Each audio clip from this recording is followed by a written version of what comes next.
قرآن کا حسن ہے، یہ کلام کی بلاغت ہے۔ ہماری بدقسمتی ہے کہ ہم قرآن کے حسن کو نہیں پہچانتے، ہم اس حد تک نہیں پہنچتے جہد کر کے کہ قرآن کا حسن دیکھ سکیں، تو اس پر پردہ ہی پڑ رہتا ہے، پردہ ہی پڑا رہتا ہے۔ تو یہ ہمارے سارے بچے اور میں مجھ سمیت ہم ایسے ہیں کہ اللہ نے ہمیں قرآن کے ساتھ جوڑا، حدیث کے ساتھ جوڑا، اس کا احسان ہے، لیکن ہمارے پاس وہ بینائی نہیں جس سے ہم حسن قرآن کو دیکھ سکتے، حسن حدیث کو دیکھ سکتے۔ میرے نبی عبداللہ بن سلام، پہلا دن ہے جمعہ کا، اور میرے نبی بنو سالم کے محلے میں جمعہ کی نماز پڑھانے کے لیے خطبہ دے رہے ہیں، اور وہ آ کر سننا چاہتے ہیں یہ نبی کیا کہتا ہے۔ تو آپ کا ایک جملہ اس میں ہے، اطعموا الطعام وافشوا السلام وصلوا الارحام وصلوا باللیل والناس نیام تدخلوا الجنة بالسلام۔ کیا موسیقی ہے، کیا نغمہ ہے۔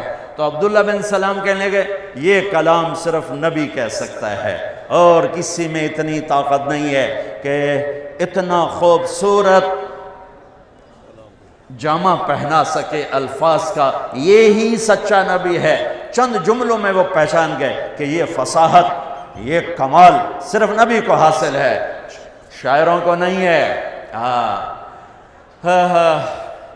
سبع معلقہ، 7 بڑے شعراء کا کلام لٹکا ہوا تھا بیت اللہ میں، فیصلہ نہیں ہو رہا تھا کون سا کلام زیادہ فصیح ہے، 7 لٹکا دیے، اس سے بہتر آئے گا تو اس کو لٹکایا جائے گا۔ سال ہا سال گزر گئے، کوئی شاعر ایسا کلام نہیں کہہ سکا کہ ان کو اتارا جاتا۔ 7 شعراء کے قصیدے، اس میں ایک شاعر لبید کو ایمان ملا رضی اللہ تعالی عنہ، باقی 6 کفر میں مر گئے۔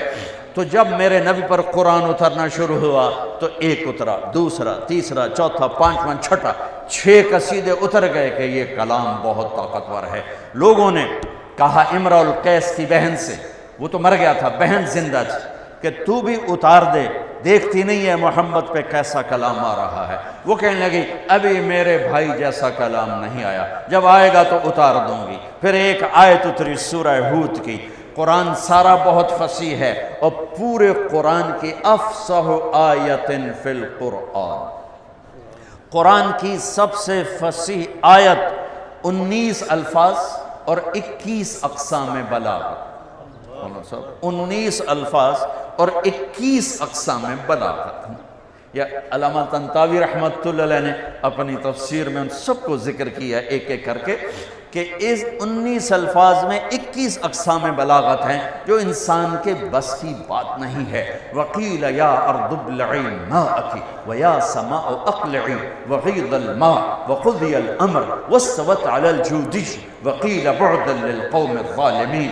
یہ آیت 19 الفاظ، 21 اقسام بلاغت۔ تو یہ آیت اتر، امرؤ القیس کا قصیدہ چمک رہا تھا، قفا نبک من ذکرى حبیب ومنزل بسقط اللواء بین الدخول فحوملی ففوضع فالمقرات لم يعف رسمها لما نسجتها من جنوب وشمعلی ترى بعر الأرآم في عرصاتها وقيعانها كأنه حب فلفل كأني غداة البين يوم تحمل لدى سمرات الحي ناقف حنظلي وقوفا بها صحبي علي مطيهم يقولون لا تهلك أسنة جملي وإن شفائي عبرة مهراقة فهل عند رسم دارس من معول ففاضت دموع العين مني سبابة على النحر حتى بل الدمع محملی۔ یہ اس کی ابتدا ہے، یہ عالی شان قصیدہ ہے جو امرؤ القیس کا ہے۔ جب یہ آیت آئی تو اس کی بہن نے کہا اس کلام نے میرے بھائی کے کلام کو توڑ دیا ہے، اور جا کر قصیدہ اتار دیا کہ وہ حسن کلام کو جانتے تھے۔ میرا دکھ یہ ہے ہم نہیں جانتے۔ مجھے یہ چیز سب سے زیادہ تڑپاتی ہے جب کبھی کوئی کتاب سامنے ہوتی ہے کہ ہائے کاش کہ ہم اس کے حسن سے پردہ اٹھا سکتے، اس کا، چونکہ یہ ایمان بالغیب نہیں، یہ ایمان بالمحسوسات میں سے ہے کہ قرآن کا علم حسی ہے، محسوس ہونے والی چیز ہے، محسوس ہونے والی چیز ہے۔ عبداللہ بن مقفع ایک ایرانی عربی کا بادشاہ تھا، اور عرب بھی اس کے سامنے گھٹنے ٹیکتے تھے، پارسی تھا۔ تو لوگوں نے اس سے کہا غیر مسلموں نے کہ تو قرآن کے مقابلے میں کلام لکھ، تیرا گھر سونے چاندی سے بنا دیں گے۔ انہوں نے کہا مجھے 1 سال کی مہلت دو۔ 1 سال وہ بندہ صرف ضرورت کے لیے گھر سے نکلتا ہے اور سارا سال بیٹھ کے کلام لکھ رہا ہے، کلام لکھ رہا ہے، کلام، حتیٰ کہ 1 سال کے بعد وہ تیار کر کے کہتا ہے یہ کلام مسلمانوں کی کتاب کے برابر ہو گیا ہے۔ تو اب وہ لکھ کے باہر نکلتا ہے، پہلا دن ہے آج، وہ تھوڑا سا آزاد ہو کے باہر نکل رہا ہے کہ میں آج مسلمانوں کا مقابلہ کر چھڑے ہے۔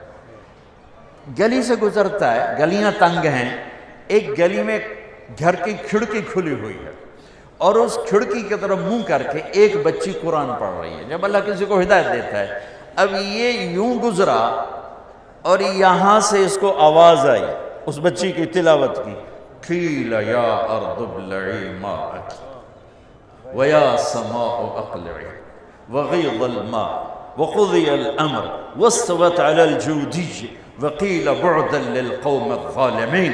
تو ایسے کانپنے لگا، کہنے لگا یا صفا، ہائے مر گیا، میرے 1 سال کی محنت کو یہ چند جملے کھا گئے، یہ چند جملے کھا گئے۔ واپس گیا، پھاڑ کے آگ میں ڈال کے کہنے لگا لا الہ الا اللہ محمد رسول اللہ۔